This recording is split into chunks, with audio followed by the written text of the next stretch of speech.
You're listening to Soundside. I'm Libby Dankman. And right now, we're going to revisit a conversation I had earlier this year. It is about a locally produced documentary called Not One Drop of Blood. It is screening this Saturday, September 20th, at the Local Sightings Film Festival here in Seattle. Prior to this, there wasn't a good way to see it locally. So now, as you listen to this mysterious and fascinating local story about rural life and, a local mystery, I think that it's going to have new resonance because you can go and see it. Let's listen in. In 2019, the remote plains of Harney County, Oregon, made national news. Scattered amongst groves of ponderosa pine were a handful of mutilated cattle. The cows had an almost surgical removal of their tongues and other organs. But the most astounding thing is that the scenes where these cattle were found were pristine, no tracks, and not one drop of blood. The carcasses were drained dry. It's like, what?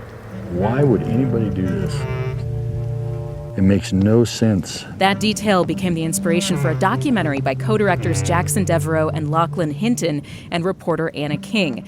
Their documentary film, 3 years in the making, is titled Not One Drop of Blood.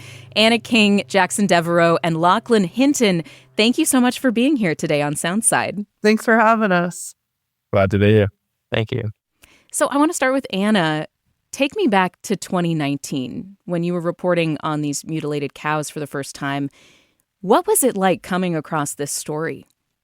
I remember reading it in a small newspaper article. It was kind of one of those things that was on one of the inner pages. And I just read it and it just stopped me in my tracks. I was like, what? There's mutilated cattle and they're in Oregon where I know a lot of people. And it's like happening across the West and nobody can figure it out. I had to go down there.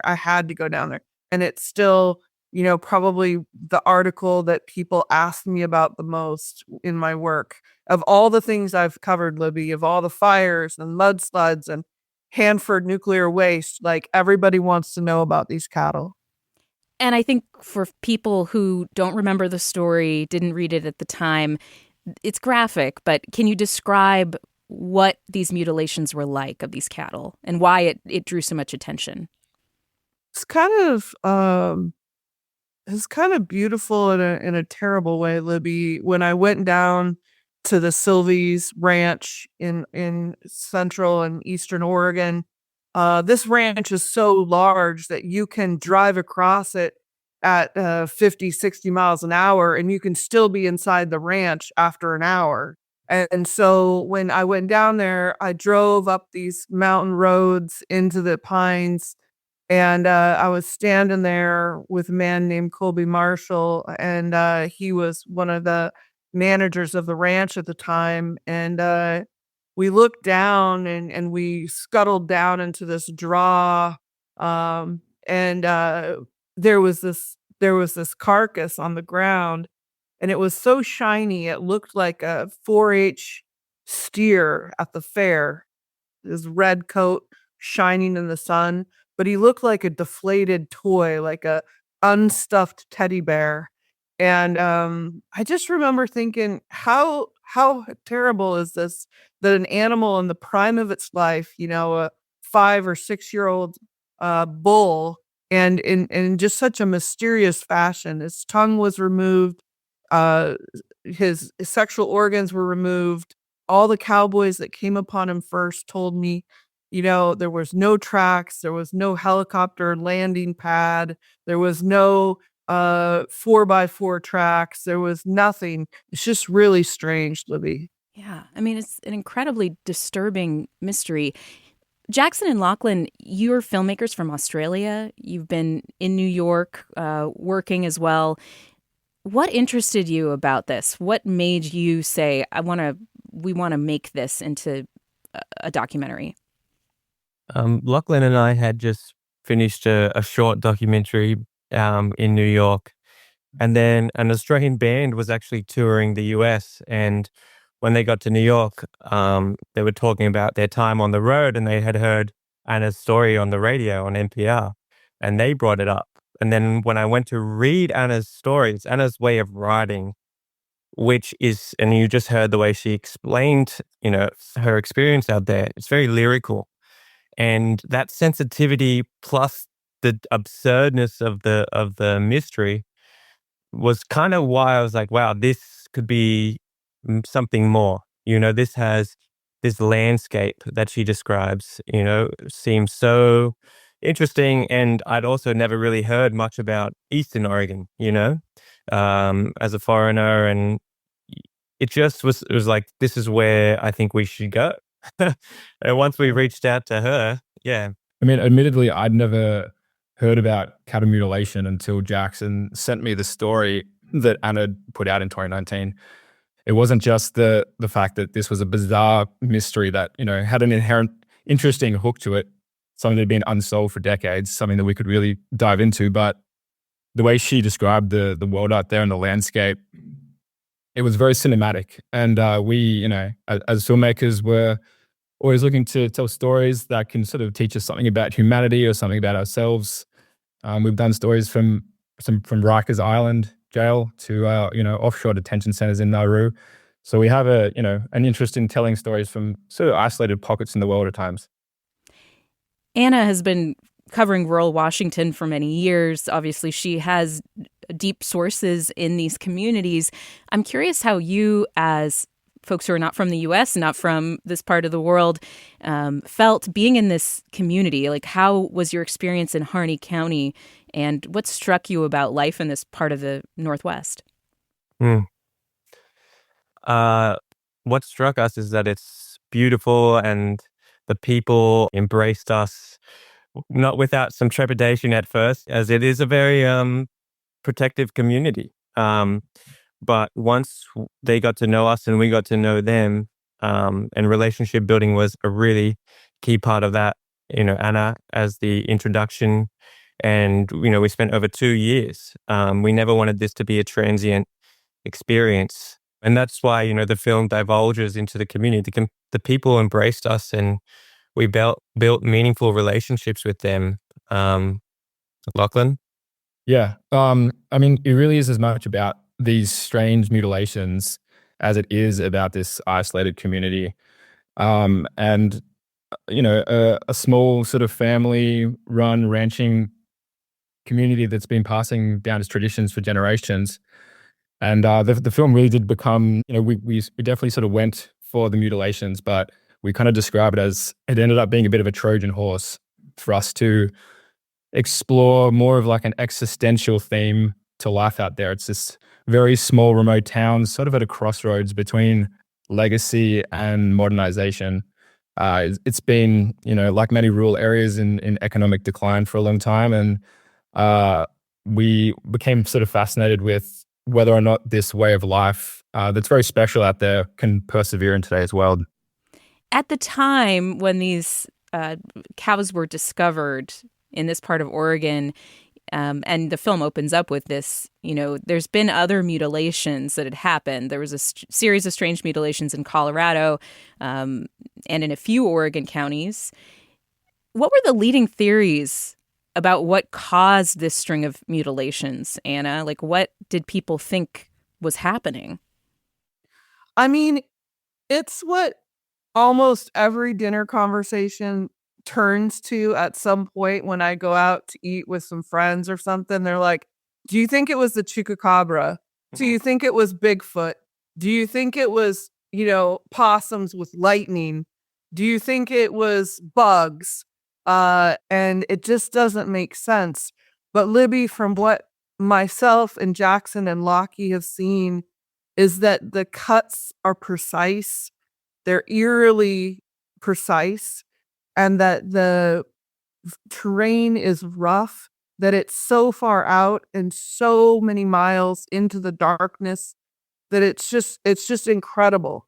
There's a point in the film, Lachlan and Jackson, when county sheriff's personnel that you're talking to, and they mentioned that if these mutilations had been going on in a big metro area, that they would have been much more concerning, that they would have gotten so much more attention. But in Harney County, it's kind of taken for granted.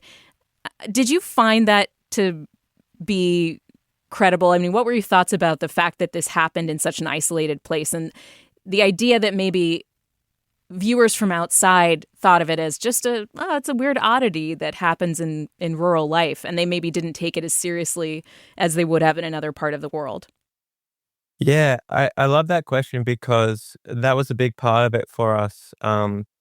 This is in the middle of nowhere. This is the 9th largest county in the USA. This is an area that cattle outnumber people 14-1. What we developed was this idea of all the reportage on it has always been painted in such a kind of hokey way, you know? And it's led to it not being taken seriously.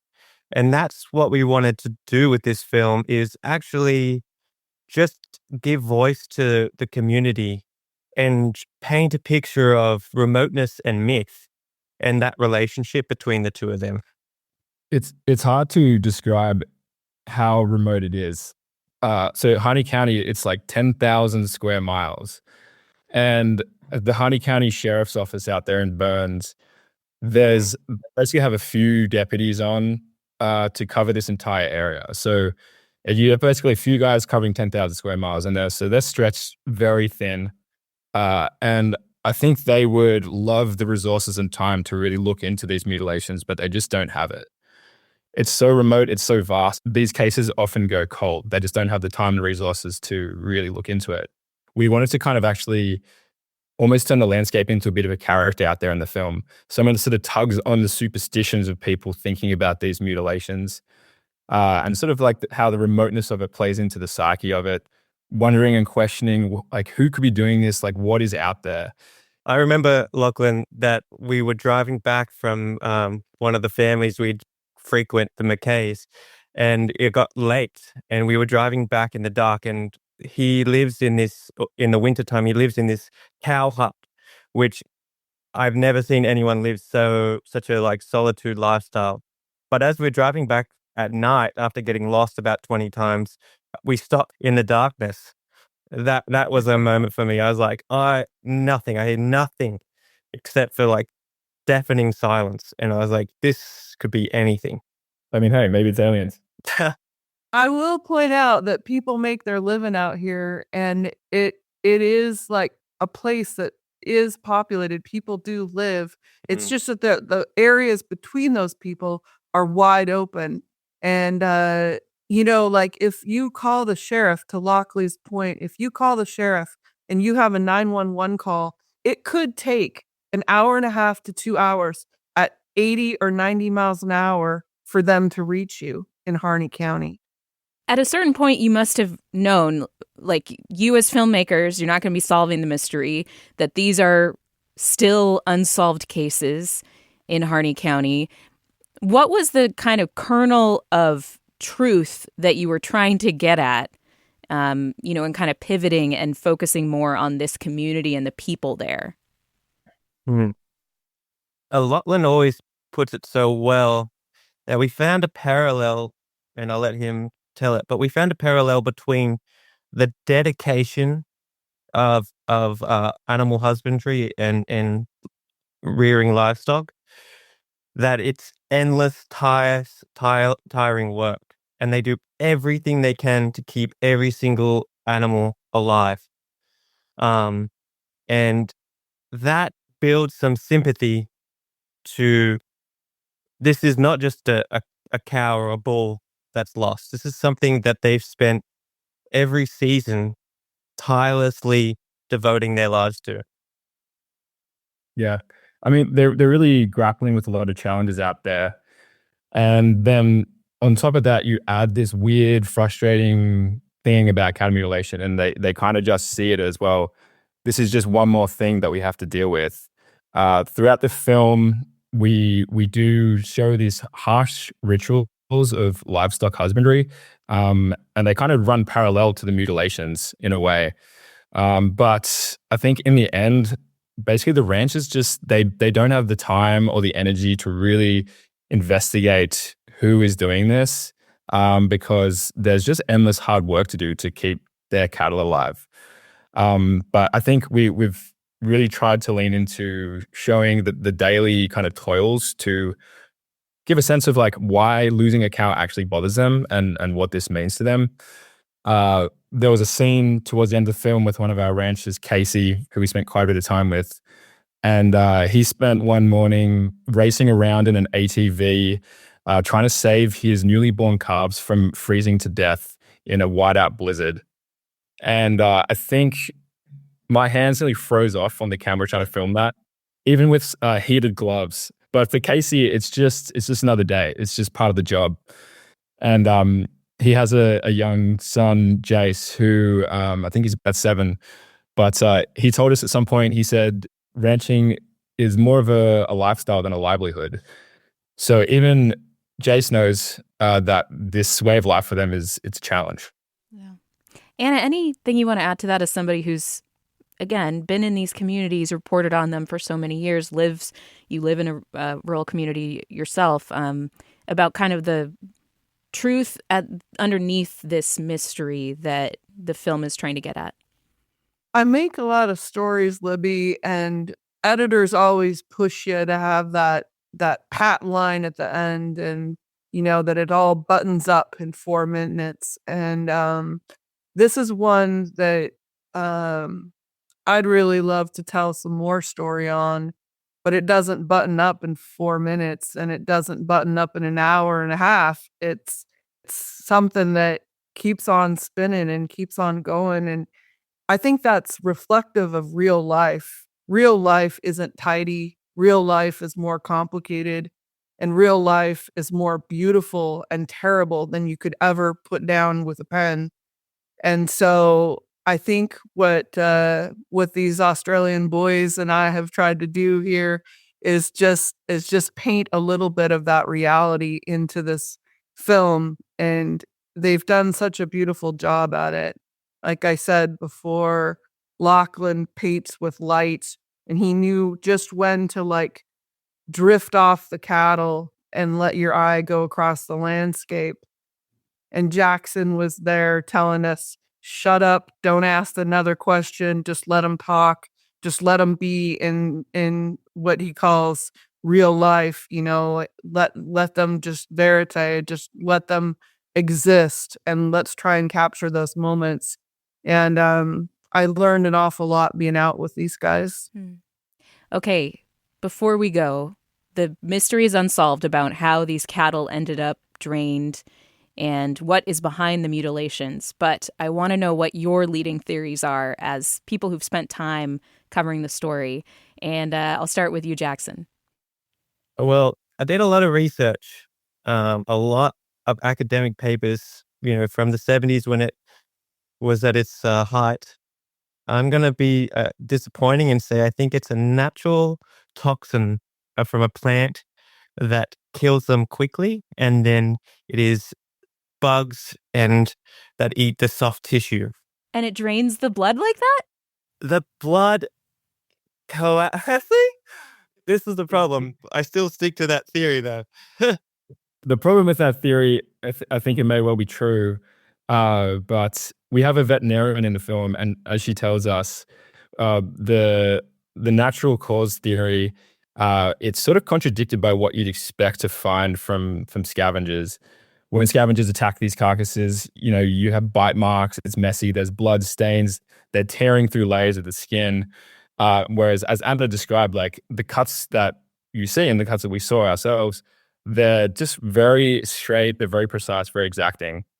And I guess, in typical animal death cases, like there's always a lot of blood around. I don't know, like when an animal dies, the blood does sort of pool towards the bottom. It can kind of coagulate, but it doesn't just disappear. Like it doesn't just fade away through the skin. There's got to be a big wound for it to get out. And if there was, then you'd expect to find it all over the ground. So it's just like for every possible explanation, there's another one that can kind of just contradict it. But what do you think it is? Yeah, what you haven't given your theory. Well, true. Okay. I think personally it's a mix between some of the cases must be natural causes. There must be some kind of like bloating that causes the hide to rip and maybe look like it's precise. And yeah, as Jackson said, perhaps bugs are coming and eating the soft tissue. But I'm also skeptical of that the ranchers, what they say, they know a lot more about animals and death than I do, and they're all extremely convinced that it's people doing it. So I think humans must have some involvement. I just don't think we're so good that we can do those kind of things and not leave a single trace. Anna, closing it out, what is your top theory? So I've been around horses when they bleed. I've doctored a lot of animals in my time on my family's ranch. And, you can fill a 5-gallon bucket awful quick with a big animal like that. And it's really heavy and it's hard to carry. And I'm just saying, these cuts are so precise and there's so much blood and there's not a drop of it on the ground. It's just really weird.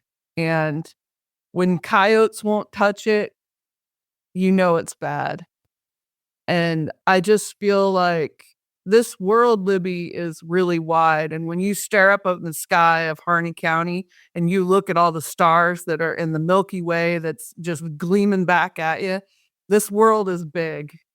This universe is huge. And there's a lot of mystery in it.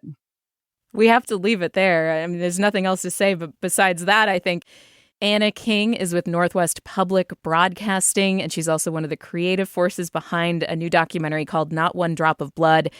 Jackson Devereux, co-director with Lachlan Hinton, who is also the cinematographer. It's a beautiful movie, and I really thank you all for sharing this slice of it with me. Good luck with everything as it gets seen and out in the world. Thank you so much. Thank you. Thank you. Appreciate it. And this interview first aired in February of this year. If you'd like to see Not One Drop of Blood, you're in luck. The film is screening Saturday, September 20th, this Saturday, at the local Sightings Film Festival here in Seattle. You can find out more information at northwestfilmforum.org. Thanks for listening to Soundside. By the way, this show is only possible because listeners support us. If you are able to give right now, check out the show notes for a link to donate. And don't forget, you can listen live on KUOW 94.9 FM Seattle at noon and 8 p.m. Monday through Thursday, or anytime online at KUOW.org.